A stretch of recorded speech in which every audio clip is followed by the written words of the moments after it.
love the artwork.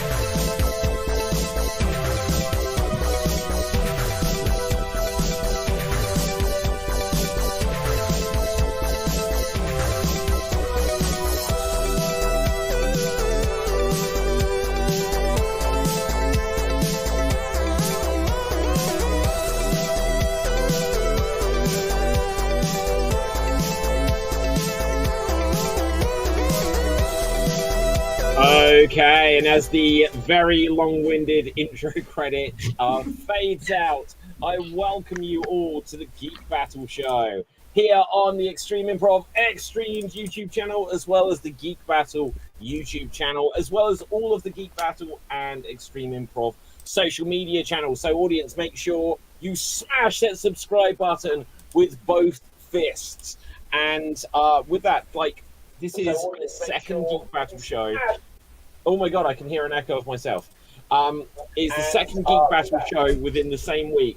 Anyone got any idea where that's coming from? Sorry, that was me. Okay, no worries, Tim. Great start. Great Tim! Start. It's so weird that there's that phenomenon where if you can hear yourself on like a second time delay, you just completely lose your ability to talk anymore. Yeah, it's such a weird thing, but it's very. I think it's your brain. I think it's your brain's thinking, "Am I slowing down?" Yeah, it's like, well, there's something. There's something. I know that I can't hack it either way. But, How do I share this? guys, this is a second Geek Battle in the week. We had a Geek Battle last night, and I don't think any of you guys were on it, were you? No, I was geeky. I was doing something geeky of my own. Oh, wow. It always sounds like a euphemism when you put it like that, Dave. Right. Just use your imagination. Okay, but anyway, so we're going to talk about a bunch of stuff. Since last night's show, guys, I've had a chance to see the Marvels. So I don't know if any of you guys have seen it. I'll be able to give you my impressions. I'll be able to give you my review, my non-spoiler review, if we don't want to get into spoilers and stuff. But I'm sure there's a bunch of stuff. We're going to play some geeky games, and we will determine this week's Geek of the Week, because we didn't do it last night, so technically it's still up for grabs. So let's start with our introductions round, where we'll have an opportunity to get a bonus point in our quest to be Geek of the Week. Say hello to the people. Still hiding the man behind the curtain, Capelfave. Greetings, healthy people from the land of sickness and Death Stars exploding in your stomach. Hey, everyone. My geek fact for today, because I'm in a very illy mood, I'm going to go with a Witcher fact. Apparently in The Witcher 3... Yeah, bring it up. Wait, you know what I'm doing? It's going. Hey! The Witcher. So if anyone just listening to the audio version, we have some keywords that come up most weeks. And whenever they come up, we must acknowledge them. Now, it's only gone as far as The Witcher. It hasn't gone full you-know-who. So, Capelfave, do continue. So, in The Witcher 3, one of the side quests, you actually track down treasure, I think. In the side quest, you reveal a story about a Witcher who got abducted by a mage, and he got experimented on by him, like by all the torturous experiments. And here's the thing, the Trial of Grasses is in a sense like the most brutal experimentation that you can go to, way more than like even the Spartans experiment from Halo. There's a beautiful scenario, they put it in the Netflix Nightmare of the Wolf movie. There's like how you turn them into witchers, like it's gruesome, it's horrible. So because they go through this tremendous tortures, they have a really high pain intolerance. And they can withstand any poisons, toxins, and all those weird experiments afterward. That's why they were able to fight monsters and curses and stuff like that. So this mage found Witcher, abducted him, and they did all these weird experiments on him. And basically turned him into an unrecognizable being with just like flesh and muscles, and not his skin and everything melted away, and also made him possessed by a demon. And at the end of the day, he was just a mad Witcher, still continuing because he still has his body functions and he just won't die because he keeps healing from mortal injuries. And the demons also corrupted his mind. He's keep guarding this place under the Novigrad. He can still fight, so whoever goes in there will get killed. And he's just endlessly living this torment. And when you go as Geralt of Rivia, you're finally able to fight this guy, and he can't really say anything. He's like, "There's no good, no evil. There's only pain," and he will still fight you. But at the end of the day, you can kill him and relieve him from his misery. That is my illy geek fact. Because Okay, Cap. That detailed explanation to a room of people that have never experienced The Witcher, for that you've earned your bonus points. Also, Yeah, Cap, may I say, I hope whatever is making you feel ill is also you're getting better from, because I hope that's like that's a pretty Kia, bad. Yeah. the Mad Witcher, who's like experimented on but still healing enough to survive. Oh. Yeah, Cap. Like, I could hear you just fine, but if you were a tiny bit louder, it wouldn't hurt either. Just as a heads up. Oh my God, it's Gerald! Gerald! With a mustache. Okay. Yeah. Stash. Mustache. Well, you got to run. Right? Yeah. Well, hang on. We didn't discuss this. Is this a Movember thing? I thought we all agreed we would grow a mustache. Was that just me? Just you. I technically do have a mustache along with a beard. I can put one on, but I have to shave. Yeah, I have a mustache, just not on my face. So what can we say? Now, anyway, right. Gerald, we're not far into this. Prepare your geek fact of the week. But Tim, say hello to the people and give us your geek fact of the week. Hello to the people from Providence, Rhode Island. My geek fact of the week is, I don't know if you know it, but there's a song out there sung in Italian by an Italian pop singer that's meant to sound like American English, but it's all just gibberish. And it came out in 1972, and the artist is Adriano Celentano. Probably like murdered that name, but the title is Present Colin and Sinine Chiuso. So it's a really funny thing to listen to because it sounds like, like something that James Brown or like a country singer would sing. But like, That's amazing. I love that. Like, I can't quite remember what you said it's called, but I will definitely try to look it up later. Let me type it out for you. Yeah, type it. I can't play it on the show. Is the only thing that always sucks with audio. But what was I going to say? Oh, sorry. Do you What I want was to go? going to say is it's so easy, like especially because like we all do like improv when we have to do like the gibberish game or something. If you've ever played it, it'll be like the audience might suggest like a language. And like, if you were given Italian, you'd be like, like that, and it'd be like, Yeah. And so I love the idea that other countries probably do it with English as well.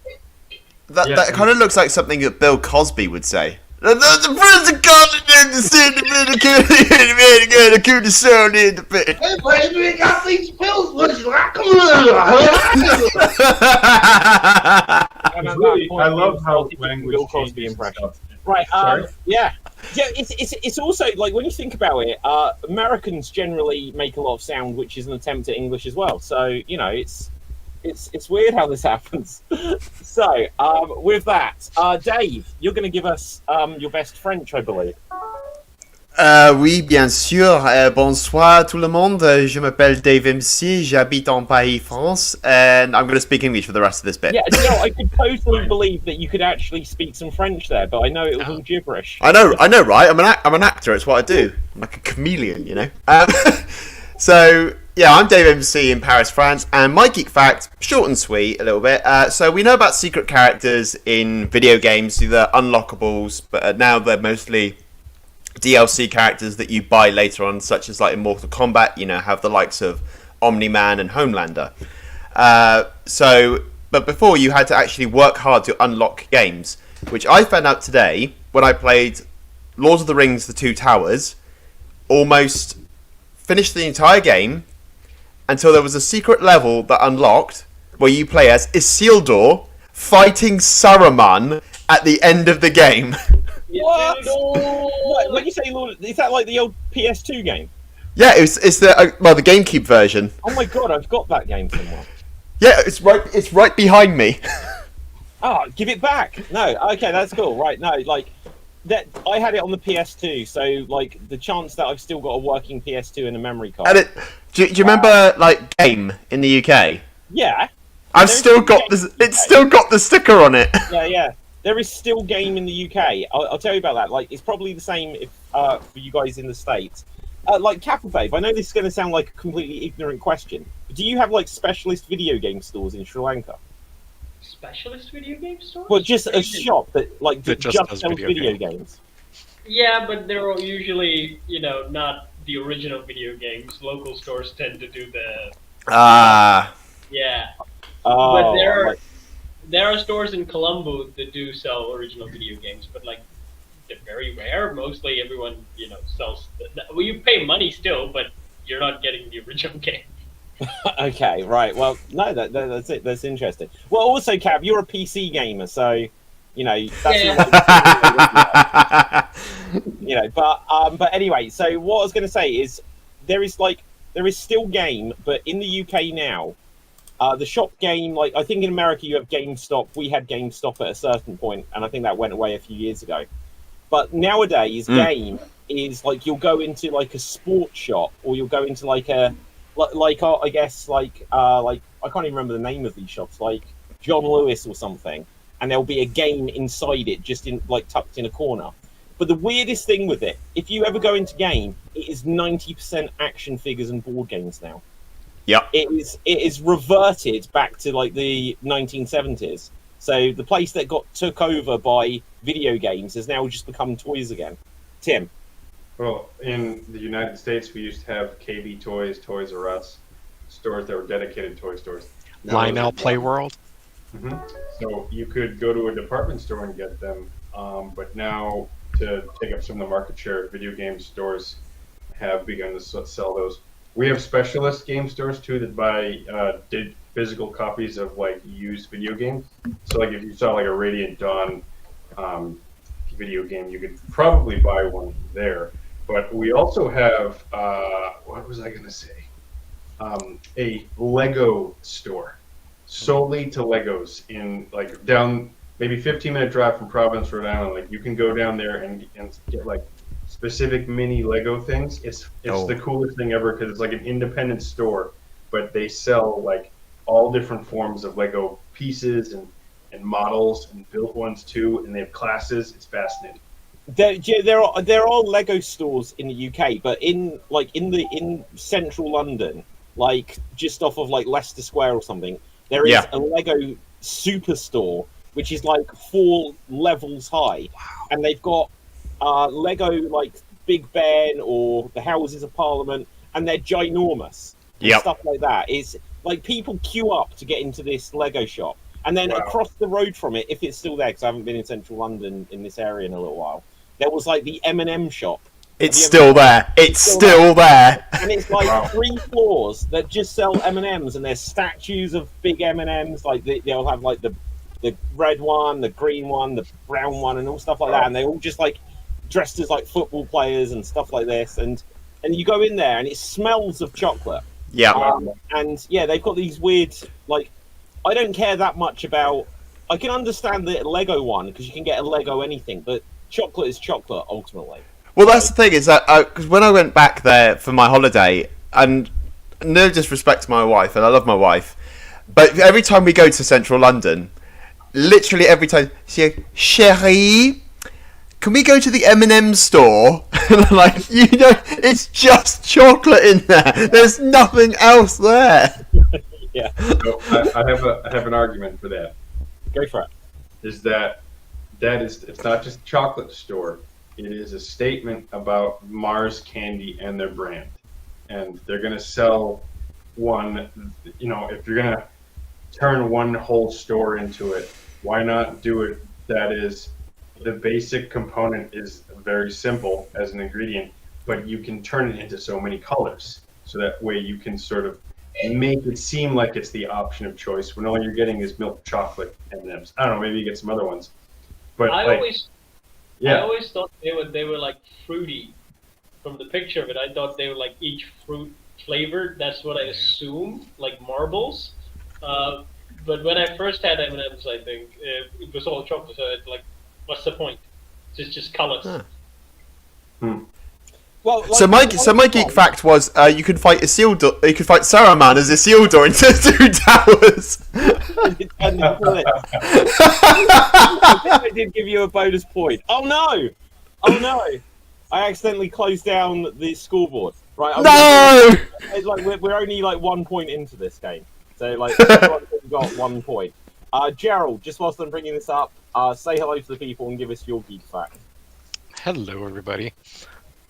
So, geek fact. Let's see here. Since I had brought up Luke Cage on yesterday's Geek Battle as a show to check out, specifically season 1. Did you know? I guess first off, I think most people know this, that Nicolas Cage is actually a nephew of Francis Ford Coppola, and his given name is Nicholas Coppola. He actually took his stage name Nick Cage from Luke Cage. Oh, I did not know that. Ah.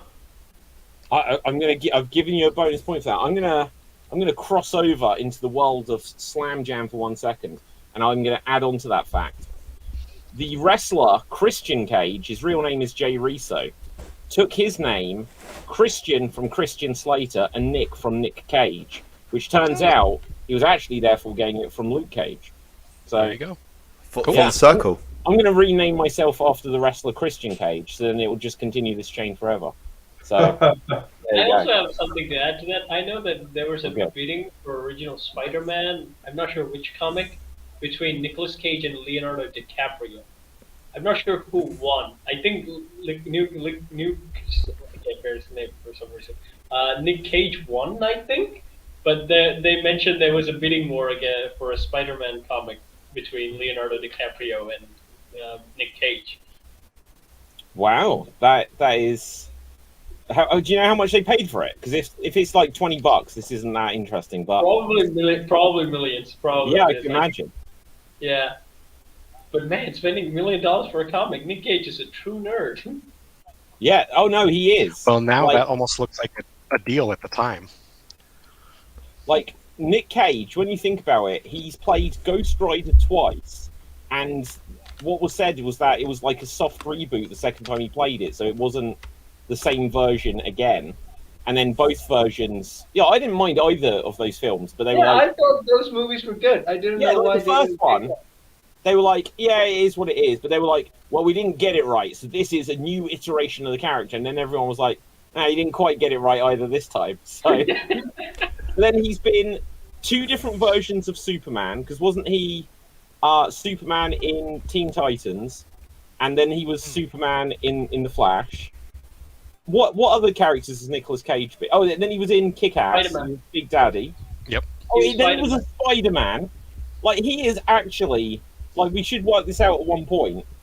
He is like the ultimate geek actor, really. But he's kind of never been the lead in any. Well, I guess Ghost Rider, but like Spider-Man, for someone that played Spider-Man, Superman, and like the character in Kick-Ass, he's always just sort of been like the side character or mentor role.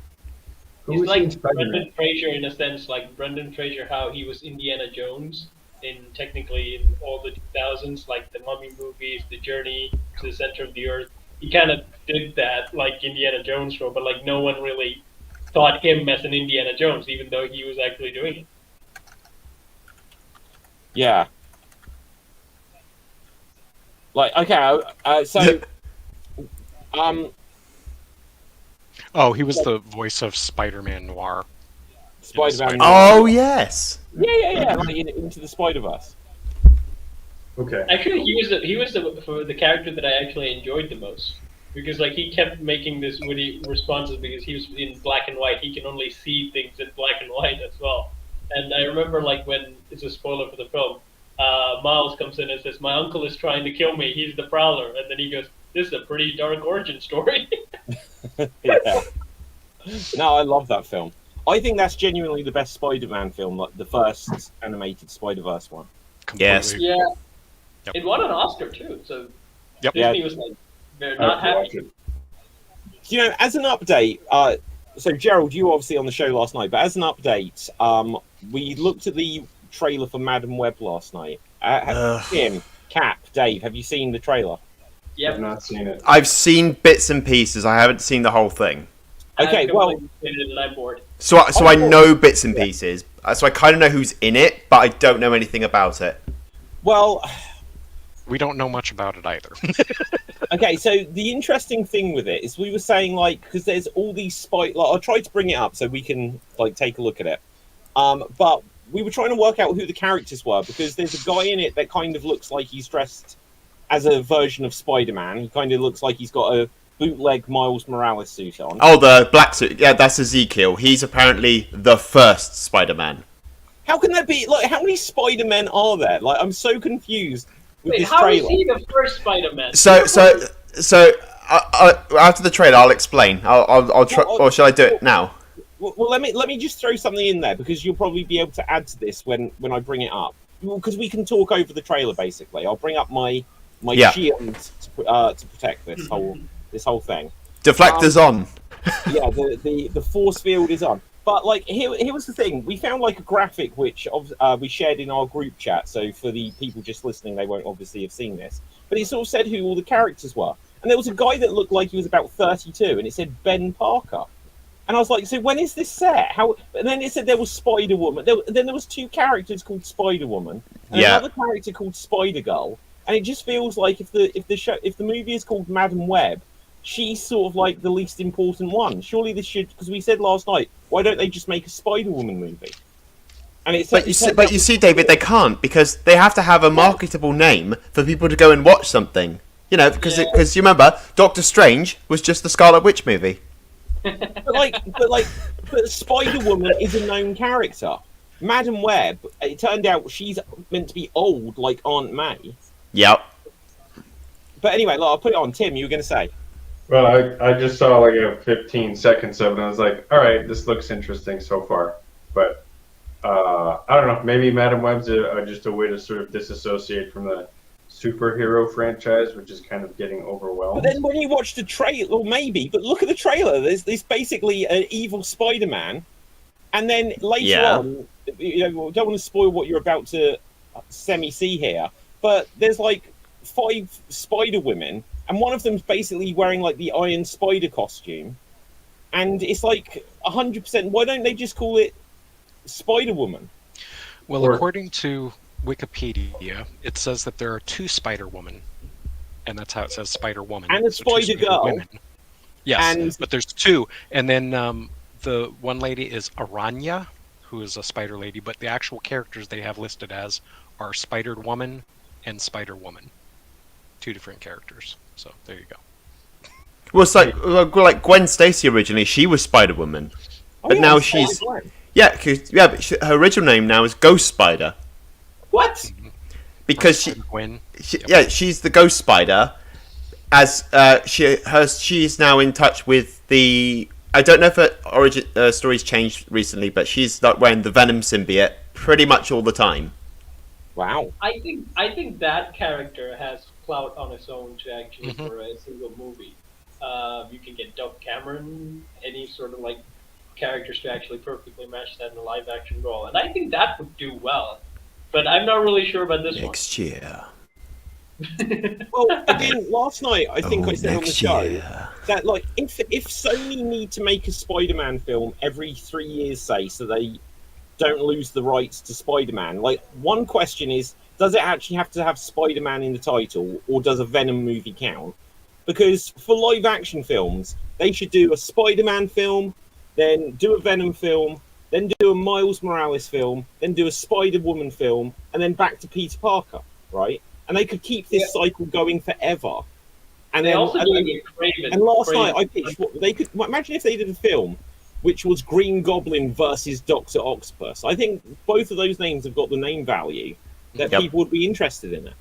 I think that might happen because like they're also doing like a villain verse with like Morbius, and then Kraven is now, which I actually want to see because, you know, guy gets bit by a lion, becomes Lion Man. I'm so pumped for it. It's silly. I like it. So is that how they're doing it? I mean, yeah, basically, have you seen the trailer? He gets bitten by a lion and he goes, I am Lion Man now. You're not serious. You're not serious. No, he does. He literally gets attacked by a lion and he is Lion Man.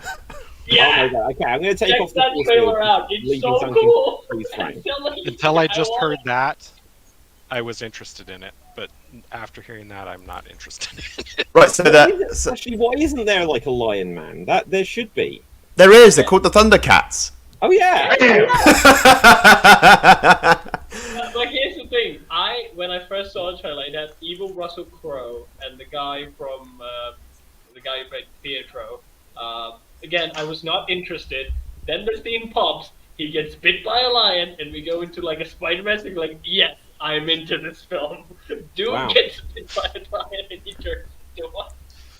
Right, so here's Oh, sorry. Yeah. I was just gonna say, if you see the photo on screen here, like, so obviously people just listening won't see it. If someone said, "Look, this is the Miles Morales suit in the live action one," I'd be like, "Oh wow, that's cool," and I'd just accept it. Like, one of the problems I think that they've got with all the Spider-Man stuff, like when you, and especially with the Venom films, is that everyone Venom fights just looks like an alternative Venom. yeah. This looks like an alternative Spider-Man, and obviously Miles Morales does, and that one's fine because his origin story is that he'd got spider powers and was cosplaying as him, and then became his own version. But they can't have everyone like this. The thing it reminds me of most, and I'm going to go slightly off topic here, if you've ever played the Sonic the Hedgehog games, they had Sonic, and then they had Tails, and then they had Knuckles, and then they introduced Shadow the Hedgehog, and all of them are exactly the same design as Sonic, but with different directions of the spikes. It's like they need to get a new artist in here just to design a different looking character. If it ain't broke, don't fix it. Well, so I was going to say that. So the thing with Ezekiel, so him saying that he was the first Spider-Man, he's tried to tell that he had an argument in the comics with Peter, basically saying, "Are you sure it was the radioactive spider that gave you your powers?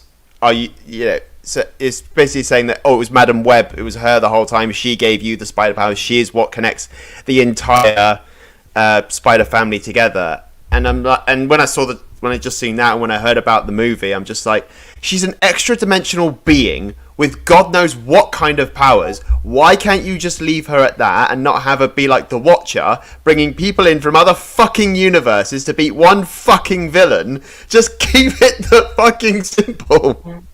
Yeah, I mean, like, he kind of feels like, I feel like I've seen a character movie like a guy who dies every time and then just respawns. Or this is more like seeing into the future and then knowing how to die, and she can basically prevent it.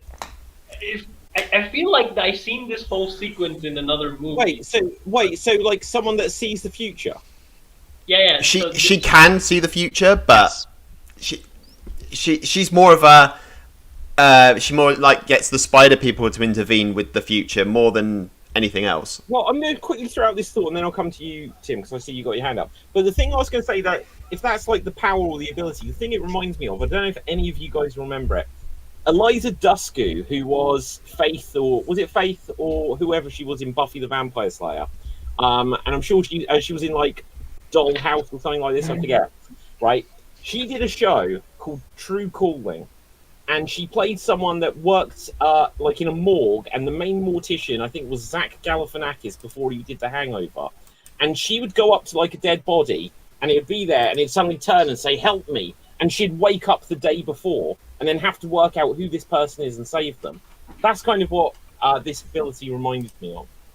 But anyway, I'll just throw that out there. Tim, yeah, but that's very cool. That's kind of very cool. I wonder who industrialized, I guess, the idea of a multiverse, because I feel like at this point any movie executive can be like, "No, I want Zach Galifianakis, I want 3 lines in this movie," and then the creators and the directors and the actors are like, "Wait, what? No, I want this. It'll make me feel safe, like I can market it."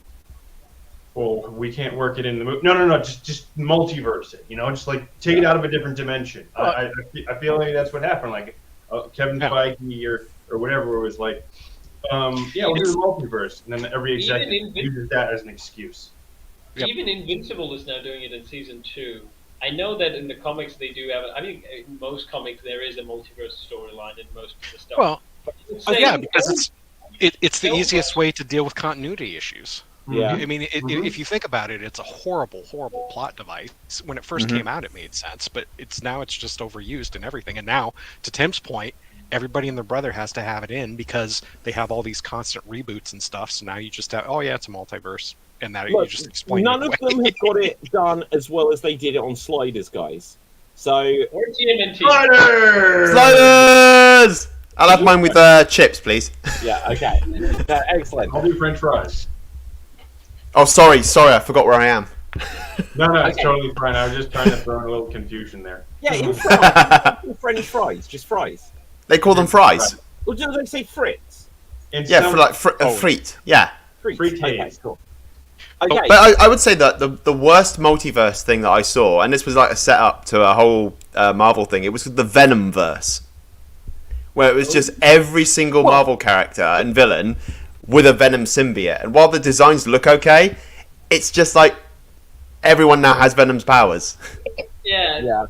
kind of takes the magic. But I mean, Marvel's doing that with Venom. They're doing it with Spider-Man. They're doing it with Carnage. I mean, you name it, and it's like all these verses. Because again, it's like, okay, they can make a cool new looking character and crank out some more money. But I will throw out there, Cap, you brought it up in Invincible. It's part of it, but it's not, a whole narrative. It's just like this whole multiverse thing in Invincible is just like a tiny fraction of the whole story.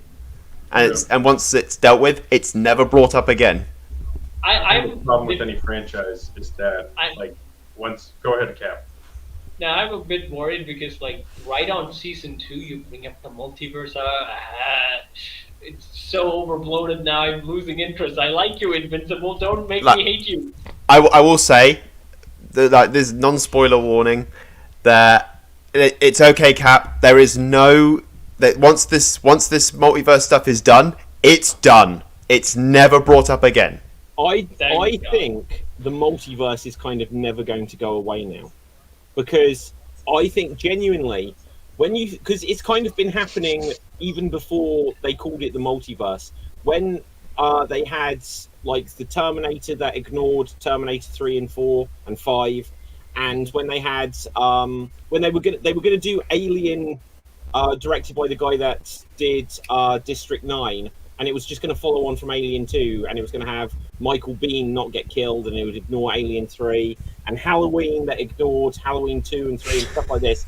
It's just we're talking about and a couple of weeks ago, how we were talking about the branching timelines in Zelda, whether they actually use the term multiverse or not. These things are going to keep happening, where they're going to make a bad film, or make 2 bad films, and they're going to be like, shit, let's just go back and we'll ignore these 2, and there'll be a branch that goes off, and this is just a pure sequel to that one, and that is never going to go away now. Well, and if you think of it, it's almost exactly like fan fiction.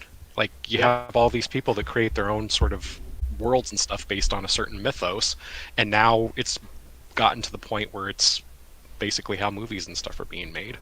Yeah, I mean, what was it? They said, when Jason Momoa played Conan, was it Jason Momoa played Conan? Yes. Or he did, or was it, what did The Rock play? He played Hercules, right? And then they said, when Arnold Schwarzenegger was the Governator, and then he was going to come back and do movies, it ended up seemingly not happening, but they were like, well, he's going to play Conan as a sequel to the 80s films. And it's and then how Michael Keaton could come back 30 years later. And it's well, actually, they do a reboot, and if it's not well received, like Ghostbusters, they did a reboot, it wasn't well received, and they're like, well, we'll just make a sequel to the other one. It's so that's a continuation, so they can still have all these branching reboots and different, fan fiction, as you say. It becomes like fan fiction, because even the stuff that's wild about The Flash was that Tim Burton came out and said, I can't believe what they've done with my Batman and my Superman. And then Nicolas Cage, I don't know if we've even discussed this on the show, he said that he didn't film what they showed in the movie. Yeah, that you said what this. he filmed was that he was the instruction he got, the direction was, he's seeing a world die before him. And that'll be that look he gave, which is oh, what's going on here?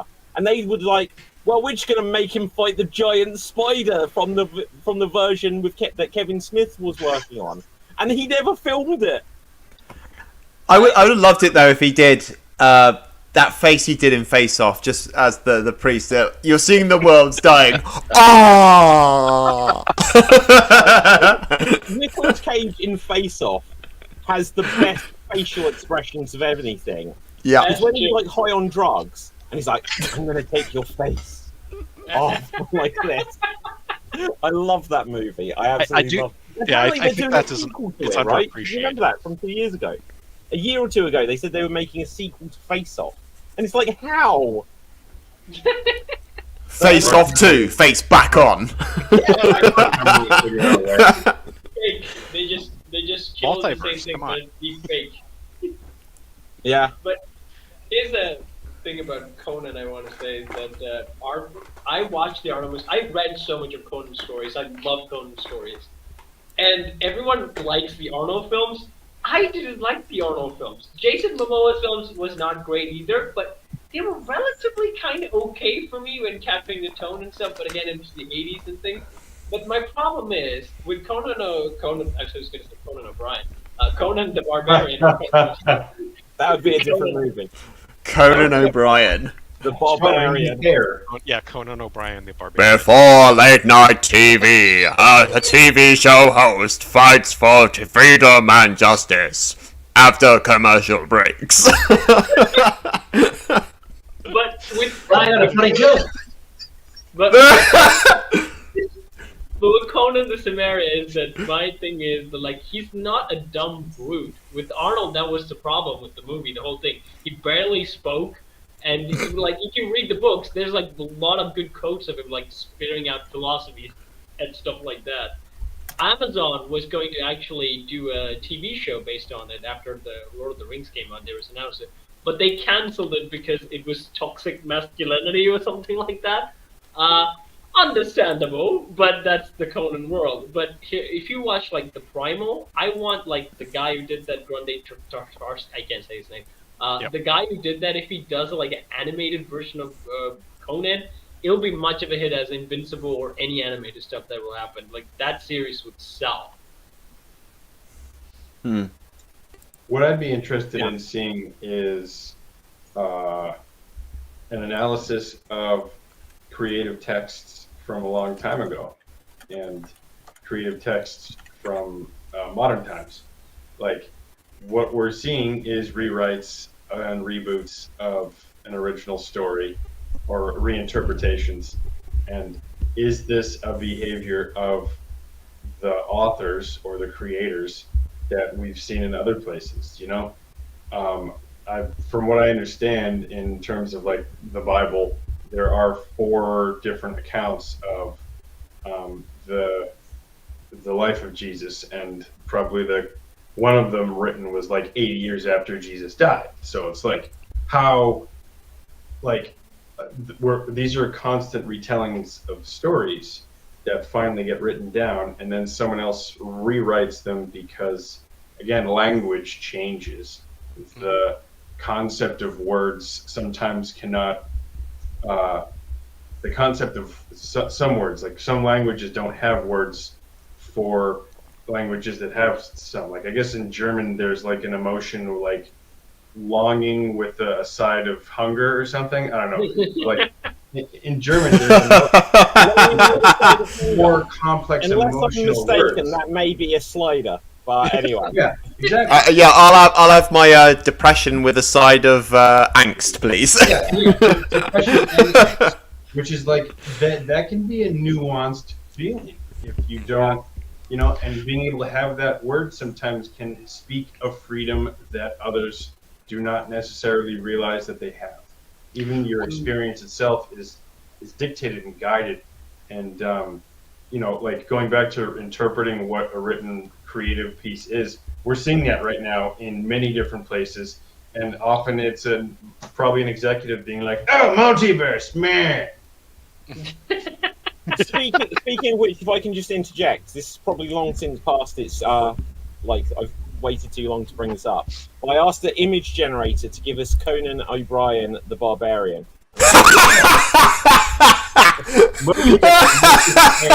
Very nice. Wait a minute. This doesn't work because Conan O'Brien does not frown like that.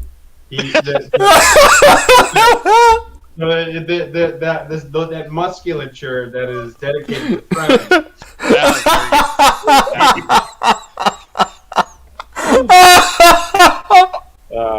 Oh.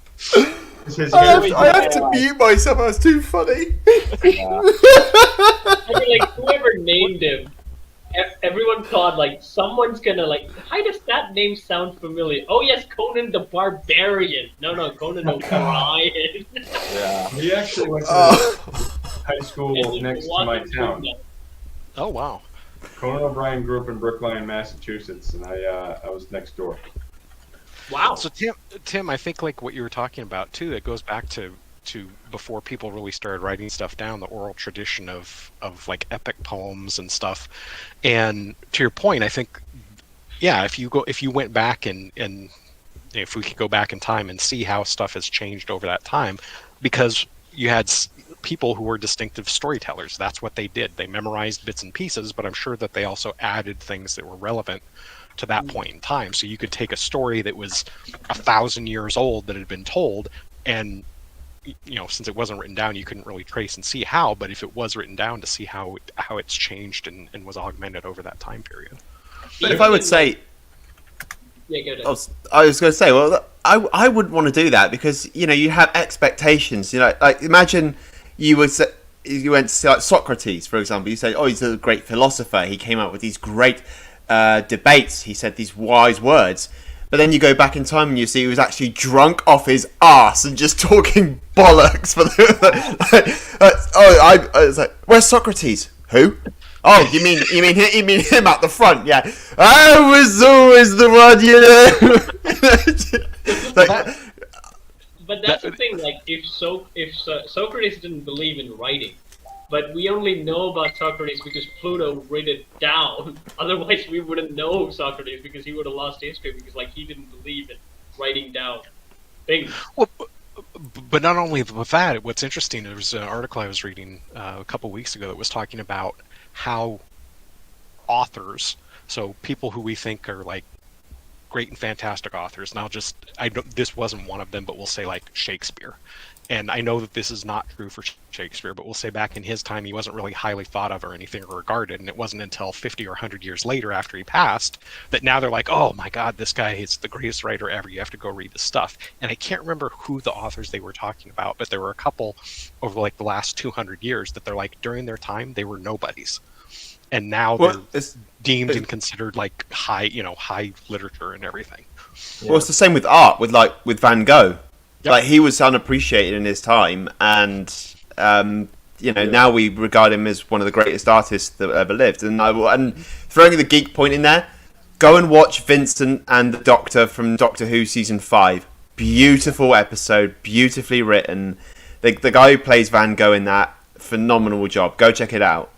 That whole season is really good until like basically the last episode where I don't quite understand everything. But, yeah, we don't. I don't want to talk about the last episodes of 5. It's just not bad. It's just like it only just skips a load. Right? Okay, Tim. So going back to the language thing, it's important that we have and celebrate rich language and the knowledge of words, because that way we can experience and feel it and realize it faster. There was I just remember a passage from, I think, Orwell's 1984, where the main character is talking to a language deconstructionist. I don't know what the right word is, but his job in his department was to reduce the number of words that have to be used. So instead of using bad, they would call it ungood. So there's either good or ungood, and like trying to reduce the number of words that can be used to reduce the number of ways that someone feels free to experience things. So it's very important in terms of, like, we're bringing up Conan on stuff.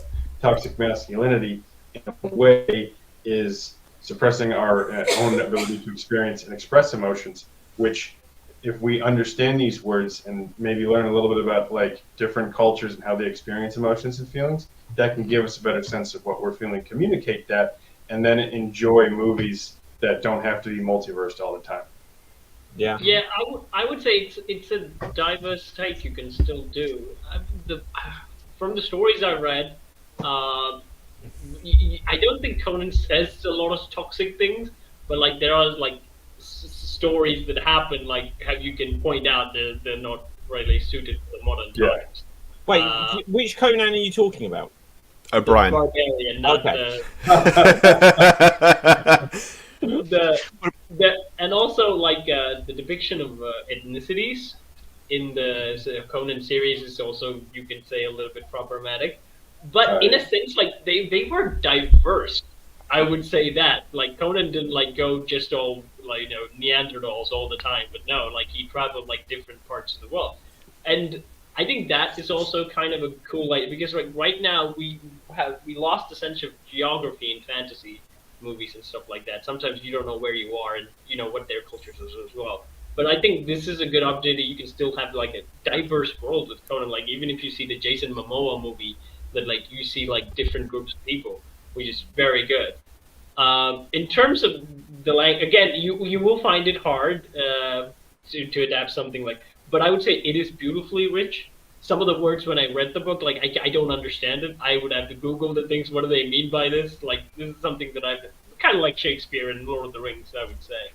And to the things about mythologies and stuff, like people started writing the canonical stories with India, with Hindu mythology especially, you can say, because it's a religion so practiced.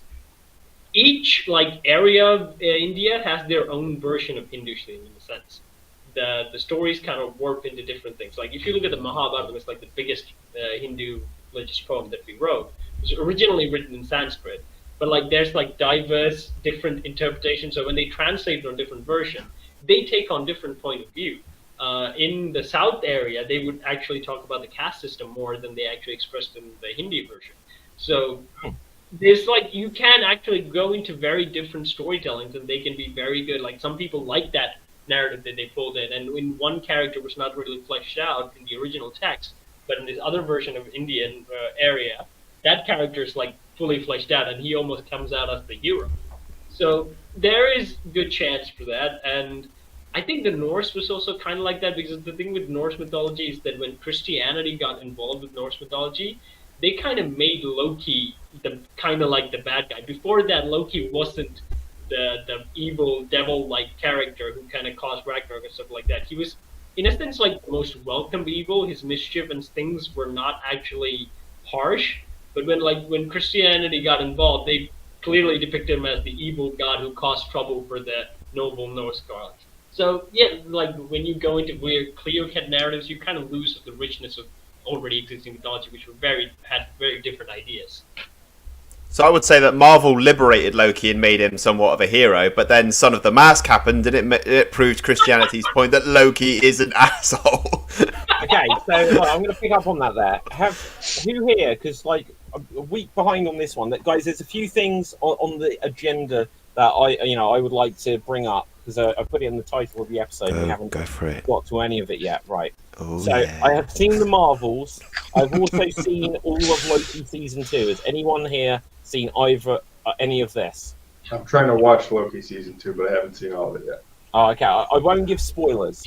The only thing I'll say is, I didn't think it was as good as the first season. I thought it was better than some of the other recent Marvels. I thought it was better than Secret Invasion and She-Hulk. I still don't understand what Moon Knight was about, if I'm completely honest. It was all right, but I felt it wasn't as good as the first one. I won't give too many spoilers for that. Guys, has anyone here seen the Marvels? No. Okay, so true to my word, my expectation going in, I will avoid major spoilers, but as a heads up, it's not. There aren't really anything majorly to spoil from seeing this film. Kind of what you can imagine might happen is exactly what happens. So I don't know, I'll be a little bit vague, but my expectation going in was that they're saying that it's not doing well at the box office, and people say it's not a great film and all that. Because my expectation was low, I actually quite enjoyed it. It wasn't. My expectation was low. It didn't blow my mind. It's kind of a bit forgettable in certain ways, but it was good. It was fun. It was fun. there was a section in it, which I won't say what happens in it, which I thought was particularly fun. But there is the aspect to it where one of the things I'd heard about it is that they cut a lot of this film down. And within the first 20 minutes of watching it, I was like, it feels like this is a previously on segment because it is rushing through stuff so much. It feels like there are whole scenes missing in the story. There's stuff that makes next to no sense. If you haven't watched, and again, this is no real spoiler, but if you don't know who the character Monica Rambeau is because you didn't watch WandaVision, or that you watched WandaVision 2 years ago and forgot about it, it doesn't do a good job giving you a clue who the hell she is. It has something to introduce you to who Ms. Marvel is. But again, if you haven't watched that show, you're going to be in a lot of trouble to understand what you're watching. You'll kind of get it, but because the main concept they go for what the story is about is one that they don't explain very well, you just have to sit there and, like, either you know the MCU really, really well, and you'll probably be okay. I think I know the MCU really, really well, but I'll still be sitting there trying to make mental notes to catch up on certain ideas. But you kind of just have to enjoy that they come out with some funny lines. It's much more of a comedy than the first one was. And that's not a bad thing. The only thing which I'll say is, if this was Captain Marvel 2 and they renamed it The Marvels, this should have actually just been renamed Ms. Marvel the movie. To me, it's her movie. And Captain Marvel, again, this is not a massive spoiler. I don't really know what her storyline is in it. She kind of, there is purpose to her being there, but not a lot. And I don't know if that's because they cut stuff. So it's fun. The story doesn't, again, I won't give a big spoiler, but if you didn't see this before the next Avengers film came out, I don't think it will matter, because it feels just like, here's what happened next after Ms. Marvel, and that's kind of my review without giving the big spoilers. I would say that the case of Ms. Marvel, they're like, Marvel itself is like the whole studio. They're really trying to push Ms. Marvel as a character, and they've been trying this for actually since her first run. They, like with Captain Marvel as well, the Marvels in general, they're trying to push these characters forward to make them marketable. But by doing that, it's not working. Like they tried killing off Ms. Marvel in the comic books to get more sales up. They were like, that one of these Avengers will die. Who will be the Avenger to die? And then it was Ms. Marvel. Like, well, okay, but she's not an Avenger. So I get what you're saying, but at the same point, like, I really won't go and watch it because the Marvels do not interest me. Yeah, like, well, to me, that's like the Eternals. I didn't watch it. I still haven't watched it, and I don't have any interest to see that one. This one, I probably will see, but it's better than the Eternals. It is better. Than I genuinely, there was, like, I've said this before on the show. Like, I had COVID and I was suffering from long COVID, and trying to watch the Eternals where there was like 17 characters.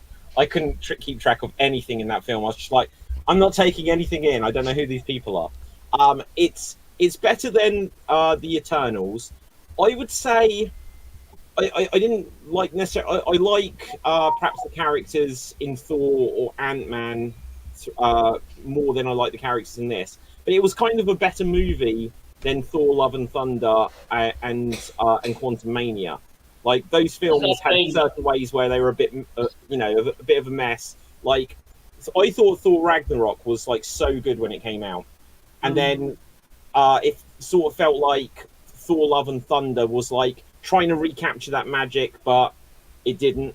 And I think that I think it's because in Thor: Love and Thunder, what happened was there was a different writer. Taika Waititi didn't write that film. There was a different writer. Really? He didn't write it? No, he didn't write it. So he splashed in his Taika Waititi-ness on the script that's already written, which supplemented that very well. But in the second one, he wrote it. He did everything right. I think they said it, and he just like went fully on the seasoning of Taika Waititi and just made everything wackadoodoo, and it didn't land well. Oh, Because, sorry, I misunderstood. So you're saying he didn't write Ragnarok? he didn't write Ragnarok. Oh, I get you what you mean. So I was going Yeah. to say, to me that would have been crazy if he'd written Ragnarok and then they didn't let him write the next one. But you're saying he had a script and then added all the improv into it and stuff like that, and it was fun and it made it fun. Yes. But given a blank canvas, he came up with Love and Thunder. Yeah. Okay, fair enough. The problem, I mean, like, if you look at Ragnarok, there's like very deep emotional moments also happen in that film. Like, there's time to breathe. Like when Odin is like giving speeches to, like, that's like very emotional scene. In Ragnarok, they can't even do that with the serious like illness thing. No, you mean in Love and Thunder? Yeah. Yeah, sure. So okay, that's the main issue. Dave? I was going to say that I still find my problem with MCU Captain Marvel is that I have no idea who she is as a character. Like, she lost her memory. It's like if you pick up a comic book, you can read one issue. Like the first thing I read her in was Civil War 2, and I instantly got what kind of character she was just from that issue. And in the MCU, you see Captain America. You don't need to watch the first one to get who he is as a character. Same with Iron Man or any of them. But with Captain Marvel, I still don't know what they're going for here. Like, is she? It's like she's trying to be. I don't know if this is Bree's character choice or if this is the director telling her that. They're trying to make her out to be as a cocky, arrogant person. Like, thinks that she is that universe's Superman. It's like, no, but you're not. Dave, I just don't know. I don't know what they're going for with her. You know why? You know why Superman comes off very likable? Because he's not an arrogant person. He's a very nice dude. Yeah. Okay. So what are you gonna say? Captain Marvel, like I said, it's not her. The Marvels is not her film, and I didn't understand what her storyline was in it. Is the truth of it. And there is, again, I won't give the spoilers for why, but there are scenes where she comes across like the character is really awkward, and I'm like, okay, I'll tell you this tiny spoiler because it does. I didn't understand it. There is a scene where she apologizes to Ms. Marvel, and I sat there and I was like, what is she apologizing for? Genuinely, it's like there are whole sequences missing. There is an apology when nothing happened. Nothing happened at all. And she's like, hey, I just wanted to say sorry. And she sort of like shakes her hand and stuff. And she sort of explains herself. And I'm like, what they're referring to, nothing happened. There was no sequence. They've massively cut this film. Sorry. Oh, speaking of, I actually wanted, and no one knows I'm going to do this, but Cap, I'm really, really sorry about the tiger joke that happened off screen. Well, yeah, it was that kind of thing. Just gonna say, you just justified it right there because maybe Captain Marvel was carrying a little bit of insecurities about something, right? And she said, "All right, I'm going to apologize at this moment," and then maybe Captain Marvel is overwhelmed by the amount of shit going on in her universe that she wants to help out, but she can't do any. She feels like she can't do anything about it because she's only one person. So maybe that's how it comes off in some ways. Okay, I won't give spoilers. Humanity showing. You do somewhat hit the nail on the head there, Tim, with something. I won't give spoilers. There is something about what she is trying to deal with as a superhero person. But look, overall, it's got some fun action sequences. There's some good one-liners. It has, it's on the posters and all that. There's lots of cats in it, like there was in the first one. Lots of them, and they're fun. There's lots of aspects that are fun. It feels like there's stuff that was cut out, and also it feels like you can skip it. So, like, do you remember like Ant-Man and the Wasp? Yeah. Until there was like the final scene where they suddenly get blipped and Ant-Man's like stuck in the quantum realm or something. You could have missed that entire film and it wouldn't have affected you being able to watch Endgame actually, right? So it's kind of like that. I literally don't know other than perhaps a couple of scenes, how this is going to... Cool, okay, so Nick Fury is in this, and again, he's on the poster. This follows after the events of Secret Invasion, and you didn't need to see Secret Invasion to understand this. It just feels like it's its own little thing. It's a bit of fun for an hour and a half, but it's in one sense, I think people they may have put too much expectation that this was meant to be something massive, and maybe it's because like the first one was like $1 billion or something, and this one is it's a popcorn flick or whatever. It's a comedy, really. How green screened was it?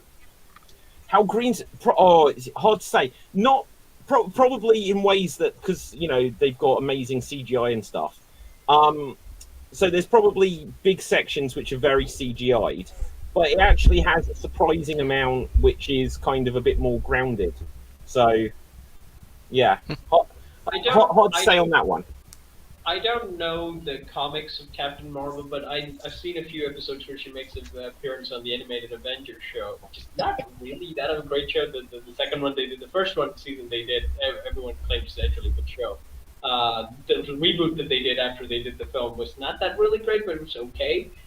In that thing when she makes an appearance, it's mostly like it's very campy. She has a plane that she flew, like an Amelia Earhart plane, like not a fighter jet engine, like the old type of planes. She flies that into space, so that plane can go into space, and she just hops in and goes. It's kind of fun in that sense. Like think about in space, someone's flying in a plane that's like still propelled and stuff like that. She never stayed on Earth. She off and off come in episodes and did something, and she would go away. She would often be pursued by the Ronin guys, the Kree.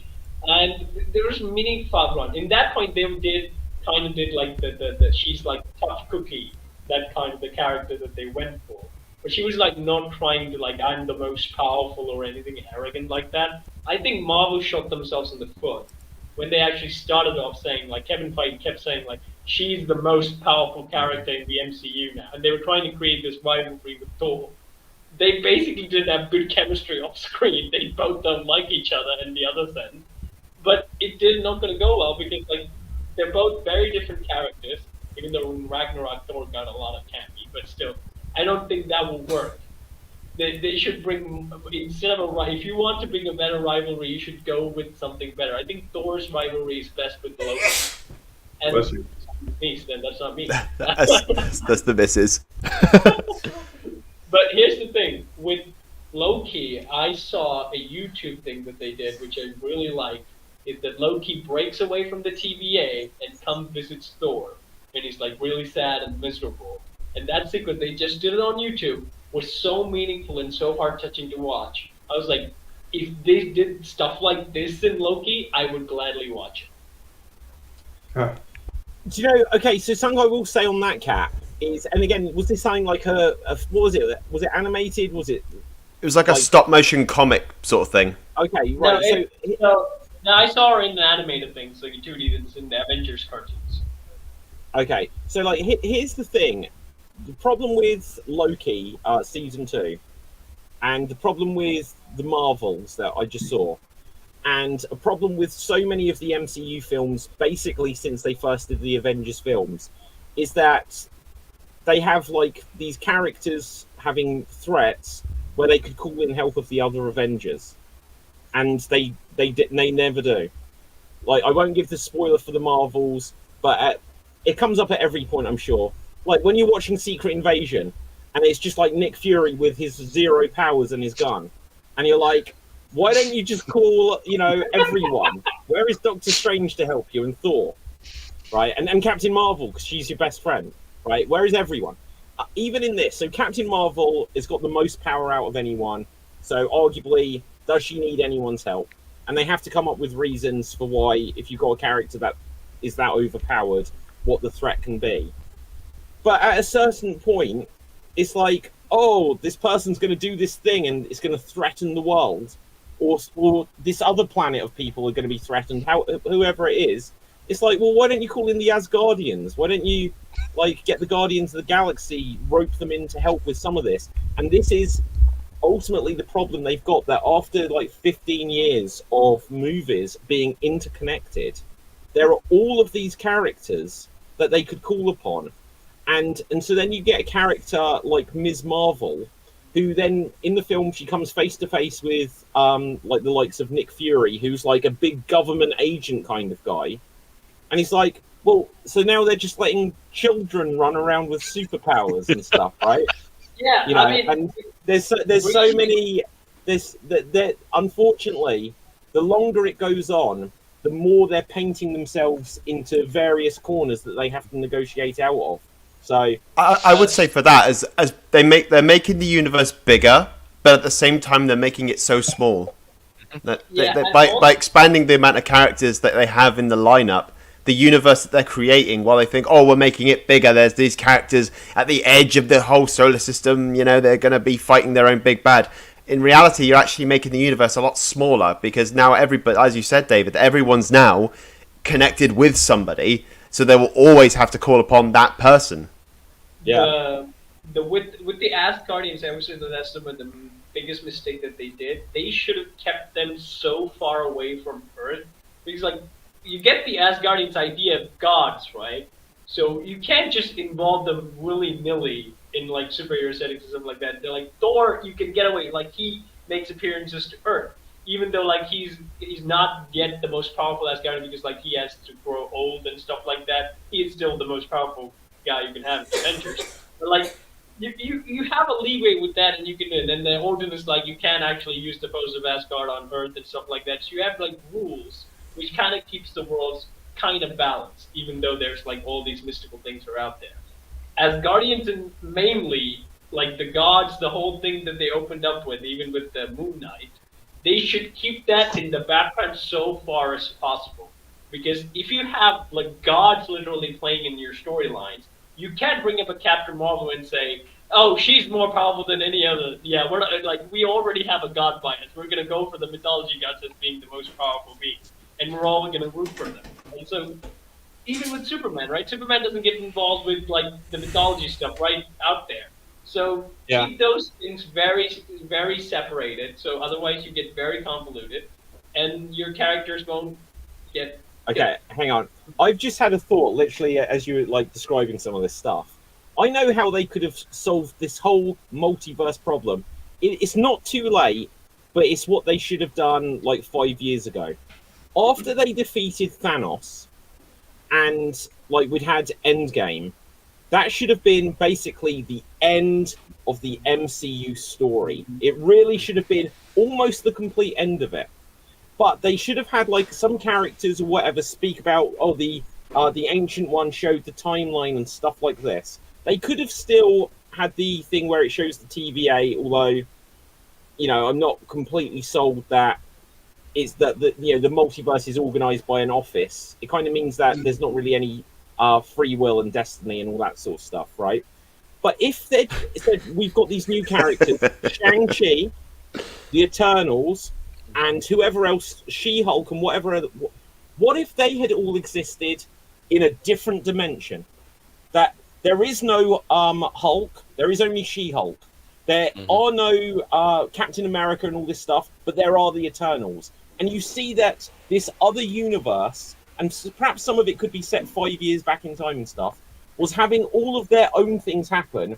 And then as you get through 4, 5, 6 films, suddenly you see that, kind of like in Doctor Who, just to go back to that same season we were speaking about earlier, there's like a crack where something is leaking through, and the thing that is coming through will eventually lead up to the Avengers movie, which suddenly brings back the characters that they haven't used, like Hulk, like Hawkeye, and some of this stuff. So it's like a big reunion thing. So there's the new Avengers, and so when Shang-Chi needs help, and they're like, well, why isn't Captain America or Falcon helping? Why isn't Hawkeye and Black Widow's sister helping and all this sort of stuff? It's because they're in a different universe. Just show a new story that's set in this universe, and have some point where suddenly worlds collide.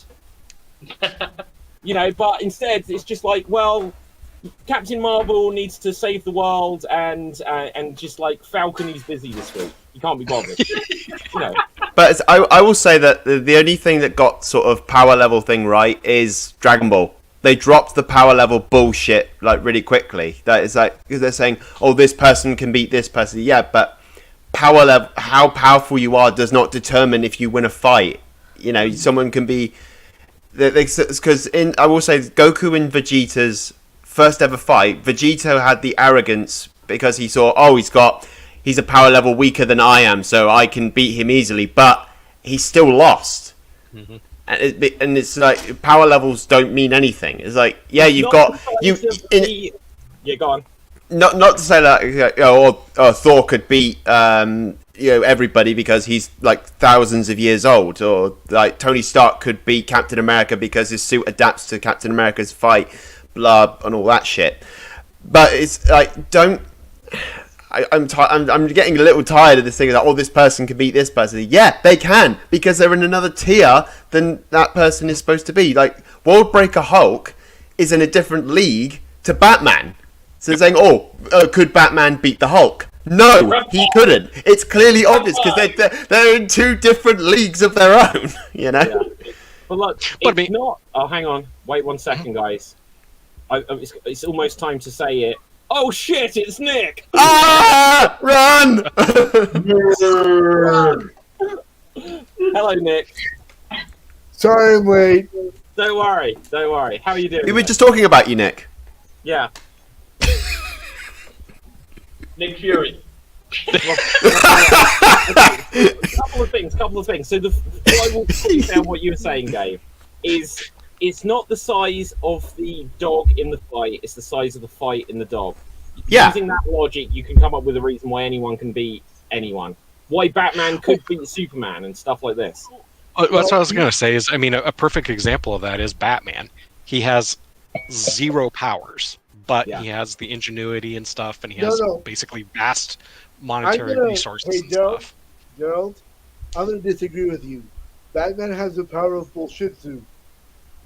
Nick, you've been here for 30 seconds and already you're causing chaos. I'm going to throw a spanner in this in a little bit. Did you know Batman, for the first 3 issues of his comics, used guns? Yes, I did know that.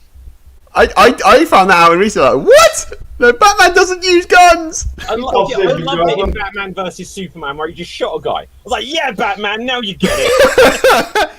In Batman issue 1, he shot in the original issue 1, he shot the Joker dead. Amazing. Saved a lot of problems. I would say characters, there is a reason why they evolved and they stayed in a certain version, because everyone's like, yeah, I'm okay with this, but I don't think I'll be okay with that. I think, like, it's more important to make Batman the moral thing of Justice League more than make any other superheroes. I think that's how they did it in the series as well.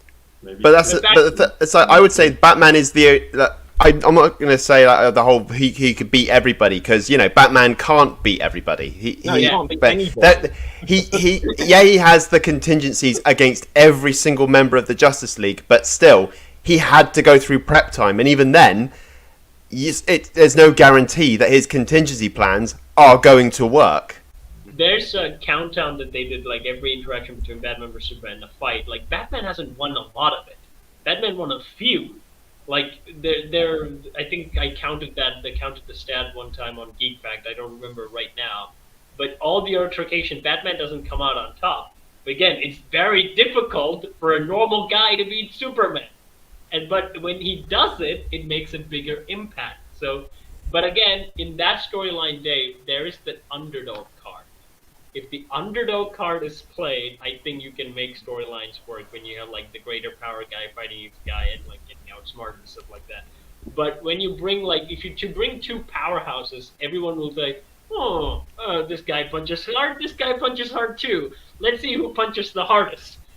Our mind instantly goes for that. Like, if you bring in, although I would really like to see that, Hulk versus Juggernaut, I would love to see it.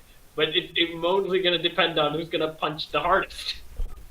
Although I must say that my biggest problem with Batman vs Superman, aside from the entire movie, was that the way that they ended was you got to save Martha, and it was Martha Kent and Martha Wayne. Come on, that was cheese-tacular. Nick, remind me, Nick, who was Superman in that movie, Nick? You did it! Say it, Nick. Say it. I don't remember. I must ask you a It question. was Gerald! It was Gerald! Tim, what's your question? I must ask Nick a question. What's mustache you mean? Mine is edited out in this one. So, was that the movie that his mustache was edited No. out? That was Justice League. Oh, Okay, so guys, look. Arguably, I think there might be an extreme. I'm not sure, but we have to decide who is this week's Geek of the Week. But there is still a couple more things that I put into the title of the episode. So let's get like some quick reactions. Go for it, Mr. David. Fantastic, quite possibly, will be Pedro Pascal. I think that's a good. What? No, I think he's- every character. He's an He's awesome like- actor, but I don't think it's a good match. No, But- Yes. not a good choice. I want John Krasinski for that role. I don't. Yeah. He had his chance. He turned into spaghetti. That was on Oh, him. you know why he turned into spaghetti? Because he was on screen for 55 seconds? Yeah, again, but he on was- him. He should Yeah. negotiate better. And died- Yeah, but and died- it's the multiverse, David. It was a terrible movie. You're not That's wrong. I want the guy Casting who played it Pedro in the Pascal. first film. Bring the guy who played it in the first film. Oh no, he was terrible. No, he Yoan was so Gruffit or good. something. What's that, Tim? Yoan Gruffit or something. His name's. Oh, I don't remember. Oh, I think that's his name. can I go to the IOAN. Geek Fact? Got like 6 vowels in it. He's a British guy, Dave. Oh, in that case, he's great. My Geek Fact of the Week. Yeah, what's your geek fact, Nick? Did you guys know that if Back to the Future were made today, we'd go back to 1993? That was the year I was born. Wait, what happened? What about 1993? If Now I Back to feel the old. Future Yes. were made today, Oh no. it would have been so because they went back 30 years. It would have been 1993. Wow.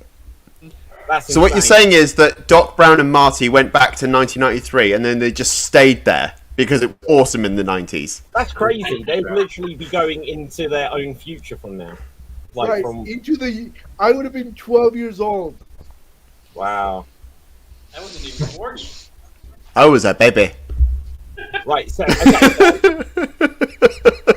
Capital Dave was like -4 or something, weren't he?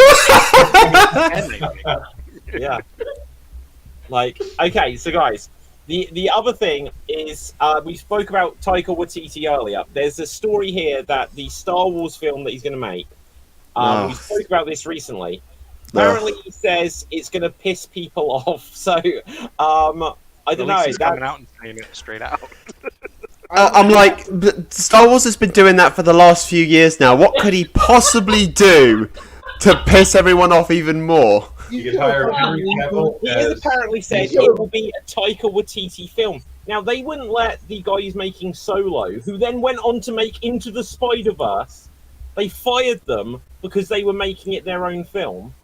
And then they, was it Ron Howard took Ron over? Howard, yep. And now they looked at it and like, shit, maybe we should let Oscar-winning, like, directors, like, take a chance at it. Now, look, Look, I love Taika.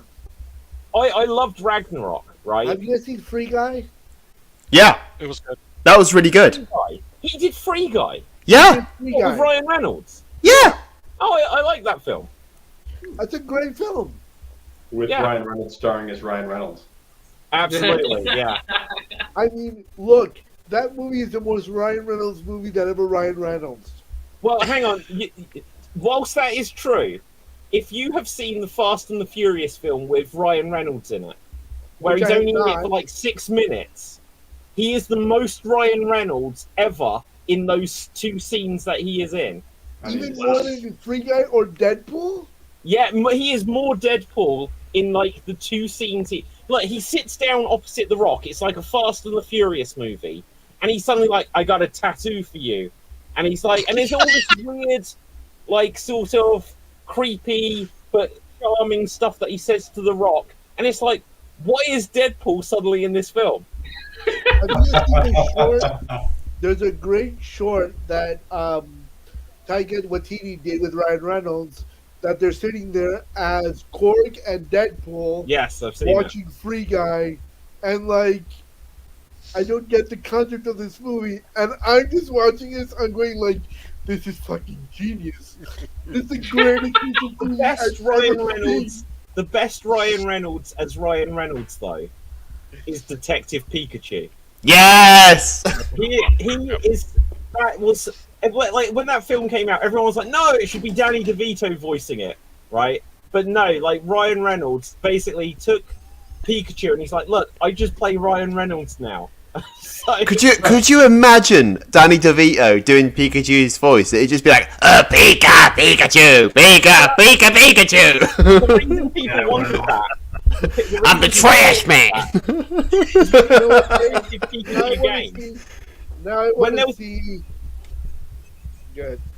Yeah, I was gonna say when there was the Detective Pikachu game, and there was like a voiceover for it because it's like Pikachu could talk.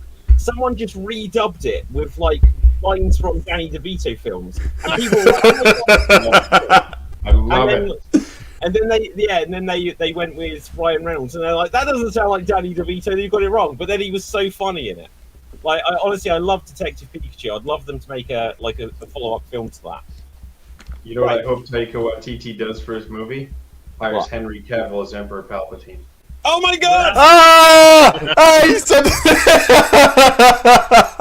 Then we'll leave it out of the Henry Oh, he's Cavill. blocking my face. I'm Henry Cavill now.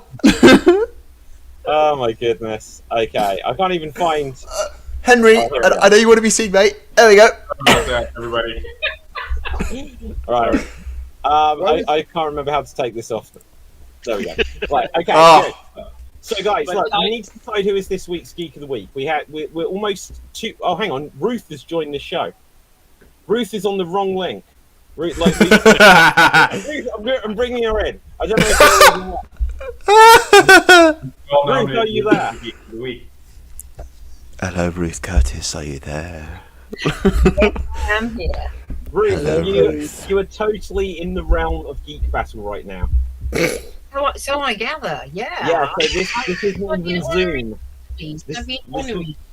Yeah, you like it's still gonna take us 5 minutes just because like Nick showed up and there was chaos, and so now like we're a couple of minutes behind. But Ruth, So what am I now? Am I Loki? Am I an Age of Chaos on this show? I have no Sounds idea. accurate. Right, Ruth, Yes, you're Nick, that officially is on the you. scoreboard though. Right, we're gonna go on to like our finale game. Oh So, yeah. What we're gonna do is I'm gonna cut this down.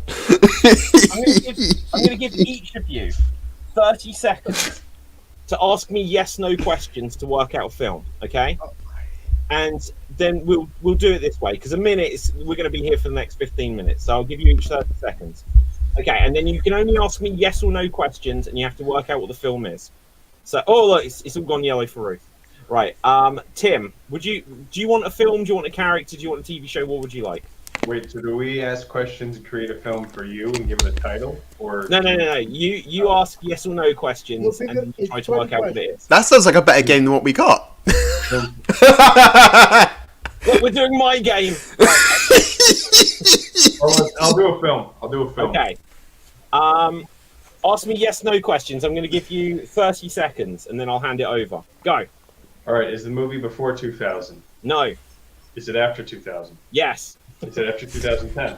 Yes. Is it sci-fi? No. Is it fantasy? No. Is it thriller? No. Does it have Anthony? It's got an actor with Anthony in his name. I would have no idea. Not that I'm aware of. Does it take place in Boston? I don't think so. No. No, I know where it takes place. It doesn't take place there. Oh, that Does is it- time. Capital Fave, handing over to you. Go. Is it animated? No. Is it a drama? Sort of, yeah. Is it horror drama? Horror, no. Just it didn't win an Oscar. Maybe it may have been nominated. Is it one of those docu movies? No. Does it have Oscar-winning actor starring in it? Maybe. Or definitely nominated. Dave, handing over to you. Yes. Questions. Thinking about.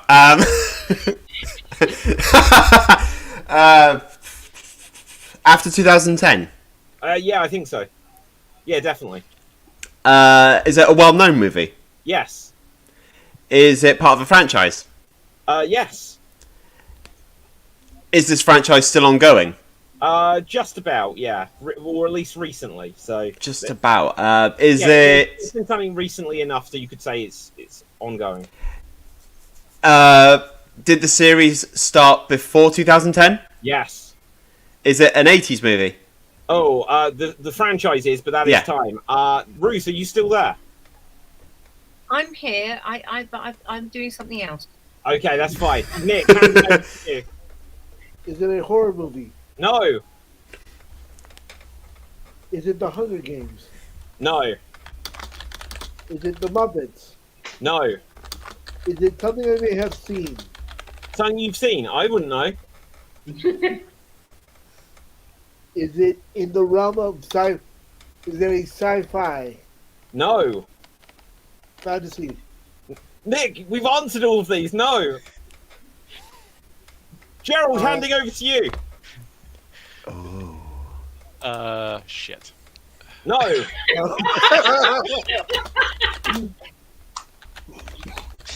Does it take place in the bathroom? Does it have superheroes? No. Is it modern day? Yes. Is it a male lead? Yes. And that is time. I think no one got it, guys. No one got it. It was Creed. It was Creed. Oh. Oh, I see what. Yeah, there we go. Right, That's okay. Make me hot. No, I know Okay, that. very quick. What would you like? What would you like? A Pat, what would cartoon you like? show. A What? cartoon show. A Cartoon show? Oh. Let me find one. Let's see. A cartoon movie. I'm looking for one. Stop rushing me. Right, okay. This is very specific. Okay. You're stressing him out, Cap. Okay, and Cap of Fave. Go. Is it a TV show? Yes. Is it Nickelodeon? No. Cartoon Network? No. Disney? Yes. Is it based off a Disney movie? No, not unless there was a movie of this, but not that I know of. Does it have animals? Yeah. Does it have talking animals? Yeah. Does it take place in a fantasy world? No. Oh, that is time. Nick, over to you. No. Chip and Dale Rescue Rangers. No. Darkwing Duck. No. DuckTales. No. Thank you. Homeward Bound. No. Gargoyles. No. Bambi. Dumbo. Little Mermaid. No. Gerald, handing over to you. DuckTales. DuckTales. No. Does it have Scrooge McDuck in it? No. Does it Donald Duck? No. Does Mickey Mouse? Maybe, but I don't think so. I'm going to say definitely no. But if Goofy, he showed does it up at Goofy? one point, it's possible. Goofy? Yes. Ah. What's the name of that one? The Goofy movie? No, it's a TV show. Oh. I can't remember the name of the damn show. Dave's gonna kill himself. That is time, Dave. Goof Troop. Is it Goof Troop? It's Goof Troop! It's Goof Troop! I said it for Gerald. Yeah, I'm going to say you got it. Okay, who hasn't started one? Nick, what would you like? Same category as the last one. What? Cartoon TV show? Yeah. Hang on. Love this. Okay, Jesus. I mean, that's the only thing we guessed, David. Okay. We're breaking ready, David. and Is go. it Nickelodeon, No. Cartoon Network, No. Disney, No. NBC? It might be. It might count as Disney now, and it might have been one of these others before. To be honest, I don't know. Is it X-Men 97? It's not X-Men. Is it Spider-Man? Yes. Is it The Adventures of Spider-Man? No. Super Friends? Yes, it is. Amazing Spider-Man and his Super Friends. Yes, well done. Okay, good. Gerald, what would you like? I'll do a Cartoon movie. movie. Sorry, what was that, Gerald? Movie. Okay. And your Should have time said cartoon movie, Gerald. starts now. Horror. No. Sci-fi. No. Well, kind Fantasy. of, but no. No. Drama. No. Well, kind of, but no. What was that one? Comedy. No. Well, kind of, but no. Western. No. Period piece. No. Since 2000. Yes. Is it part of a series? Yes. Oh, but that is time. Dave, over to you. I wasn't paying attention. The joys of ADHD. It's brilliant. It's 11 seconds. It's 11 seconds. Well, I wasn't paying attention, so I caught bits and pieces. I don't know. After 2000s, yes. Yes. Was it on Cartoon Network? It's a movie. You never know. It might be on Cartoon Network. And that is time. Tim, over to you, Tim. Is the movie a descriptive critique of the Orwellian security state? Of the what? Does it have fart jokes? Fart jokes. Not that I remember. Sorry, I've got ADD too. Does it have ADD? No. I don't So we're remember. not talking about mouse. Is it a superhero movie? Yes. Male lead. Yes. That is time. Team? Cap. Is it one of the Avengers? Yes. Is it Captain America? Yes. Is it Captain America Civil War? Yes. Well done. Good. Okay. Well, actually, it was Winter Yeah. Soldier, but I'm just giving it to you at this stage. Boo. Hey, hang on. Has everyone started one? Dave is not. I've not, but I'm willing to. No. Yeah, I've not no. either, but I'll pass. Oh no, Gerald, it's you. What would you like? Oh no, actually, I just did the Yes, film. you so did. it's Dave. Right. Okay. Well, This was Well, your no, because Okay. I don't know how much time we've got left. I don't know. Dave, what do you want? I'll have a video game Okay. Let's see what we that's got. based on a movie which is animated in a cartoon TV show. So, okay. So he's asking for And- Naruto fighting Time game. starts now. Is it a retro game? Yes. Is it a Super Nintendo game? No. Sega. No. Damn it. Is it a Nintendo game? Yes. It is Nintendo. Okay. Original Nintendo? No. No.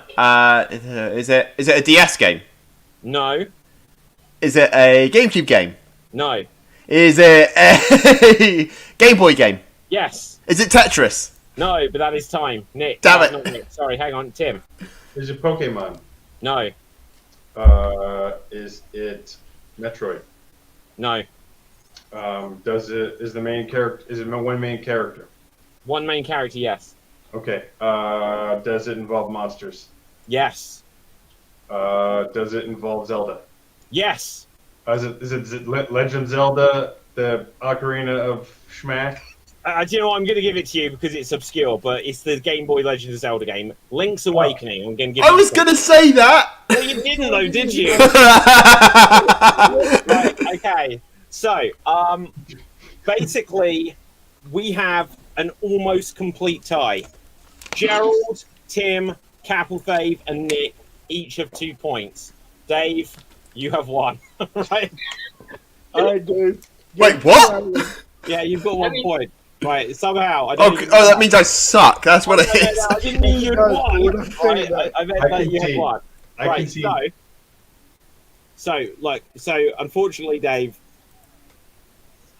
you are frozen out of this. But I'm going to ask one final question. Whoever gets it will then be this week's Geek of the Week. Right. Let's see here. Let's ask ChatGPT for one. Okay, I'm going to trust that this is correct because I'd have no way of knowing. In the comic books, what is the name of the high school that Peter Parker attends? Nick. Fuck, I don't remember. Oh, incorrect answer. Anyone else? Anyone else? New York City High School? No. Oh shit! I thought someone would get this. Right, Tim. Fordham Academy. No. Is it Okay, I'm gonna go to a different question. Students? Okay. Someone's typing very hard. Yeah, someone is looking this answer up. I'm frozen out of this. It doesn't matter what I do, does it? All right, McDave, what's the answer? I'm not bloody telling you. I'm out of the game. It doesn't matter. Okay. What is the name? What the hell? Right, okay. Name the symbiote offspring of Venom that bonds with Eddie Brock's estranged wife. And if someone can tell me that, Cap, you were first. Carnage. Beep. No. Beep, beep, beep. Gerald. Scream. What? Scream. Yes, is the correct answer. So, Gerald, congratulations. You are this week's Geek of the Week. So, there we go. I've been robbed. I've been robbed. You can all I shut. came in like 15 minutes to the end. You can all shut up. We're massively behind the times here. Poor Ruth. I'm going to bring Ruth back. Ruth, we could see you now. You were yellow for so long. Right, okay. So, Tim, where can the people find you? You can find me on Instagram with the handle right down here, and in Warwick, Rhode Island, doing some improv. Okay. Cap, where can the people find you? You can find me on some dates where I sing, I dance, I throw myself in a bucket, and I throw up in a bucket because I'm sick. There's a video about Godzilla vs. Kong. I made an observation about it, so go check that out. And you can also find me here on numerous shows. Okay, Dave, where can the people find you? You can find me on my Instagram at DaveMC1993 as written below, or you can check out my YouTube channel, DaveMC, where I am frozen out of every game that I play. Right, okay.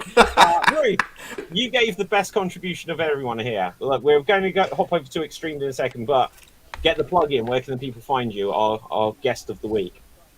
I'm on Twitter at Ruth Curtis Hats. Amazing. Nick, where can the people find you?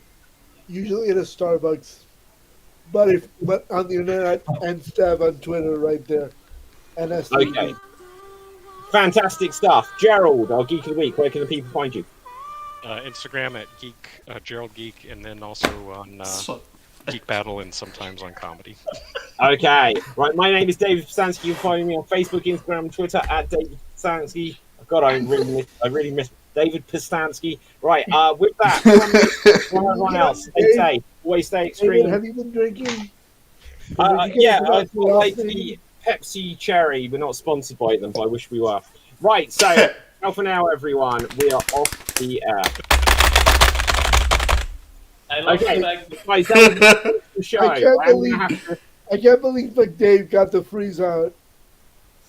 It still says live. 15 minutes. Oh, is it still saying live? We're still live! Okay, hang on, right, okay.